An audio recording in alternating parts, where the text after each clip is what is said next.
Hi, this is Manish Vijay from PM Pulse bringing to you PM Pulse Ninja video series. The topic of this discussion is Risk Management 1. This is the first in Risk Management series and we'll spend it on understanding risks. What is risks? Project risks. In customary English, the term risk only means danger, something that may or may not happen. And if it does happen, it would cause a harm or a loss of one or more kinds. No doubt that in customary English, there is a term called the higher the risk, the higher the gain. However, even here, the connotation of risk is negative, more like overcoming challenges to reach your goals.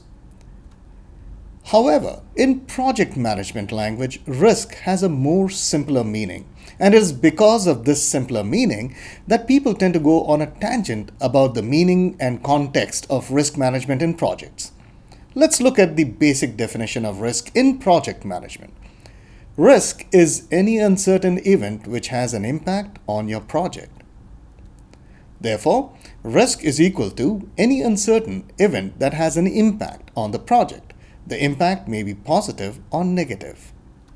Therefore, risk is equal to uncertainty times impact. Now, the mathematics to measure uncertainty is called probability, and therefore, risk is equal to probability times scale of impact. Now, let's take a simple example. A lot of people don't like to use the term negative risk or positive risk. Let's substitute them with threats and opportunities respectively. Now, here we have a nice, good-looking puppy on a stool, on a table, and we have a rather precariously placed wine bottle. And I'm sure you'll be worried about the wine bottle. I have no clue why nobody worries about the puppy. Oh, I'm just kidding. Yes, the wine bottle is at risk. So therefore, this wine bottle may or may not fall because of the activities of this cute little puppy. Therefore, this becomes a negative risk, or you may call it threat. But if it actually does fall, spills all over, breaks, this would actually be called an issue or a problem. So what we need to understand, a negative risk may or may not happen, but if it does happen, it causes an issue or a problem. Another way to say the same thing is an issue or a problem is a negative risk which has already occurred. But then that's not the entire story. We also have opportunities. Well, let's see. You have a beautiful orchard laden with ripe apple, wind blowing, gusty. There is an opportunity that these apples may fall and you may get to taste them. And this is positive risk, or you can call them opportunity.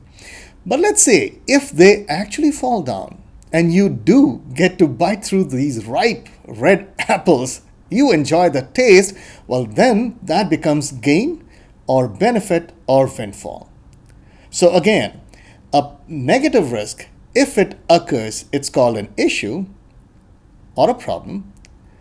But if an opportunity or a positive risk, if it occurs, it's called a gain, benefit or windfall. But then there's $1 million question. Are all risks project risks? For that, let's do the 3 filter exercise from PM Pulse. We developed it to do away with all the fluffy risks and only concentrate on project-specific risks. So let's say you have a candidate, you identified something that you feel could be a risk or a project risk. So what we do is we actually pass it through the very first filter, and that filter is it uncertain that it may or may not have happened, or it may or may not happen? Well, if it's not uncertain, that means it has already happened. So it could either be a benefit or an issue. However, if it is uncertain, then we pass this very first filter and we are on to the next filter. And the next filter is, does it have impact? Does it have impact? Yes. Because if it does not have any impact, then, well, it's not even a risk, right? So let's not even talk about it. Let's say if it passes through the next filter and it does have an impact on the project. Then the question is the life cycle of the risk connected to the life cycle of the project? Because there would be a lot of other risks which have nothing to do with the life cycle of the project, like floods, like fire in the building, like theft. For this, the organization would have already taken organizational insurances. They would have their own continuity plan, and you would not have to do anything specific for the project. It's already taken care of. So yes, there are risks which could connect or would affect your project, but you don't have to do anything about it because the life cycle of those risks are not connected to the life cycle of your project, and therefore they are called organizational risk.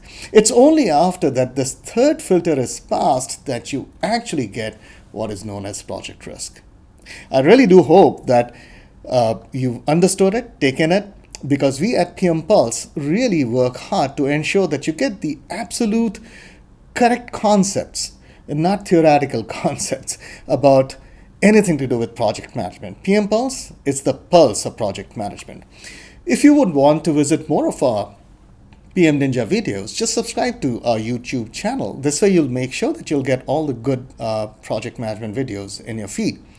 To reach us for a session or consulting or for any strategy on program or project related help, do get in touch with us. Call +91 844 730 7397 or email sujata@pmpulse.net. Thank you for watching PM Ninja series from PM Pulse. PM Pulse is a global registered education provider of PMI USA. Thank you once again.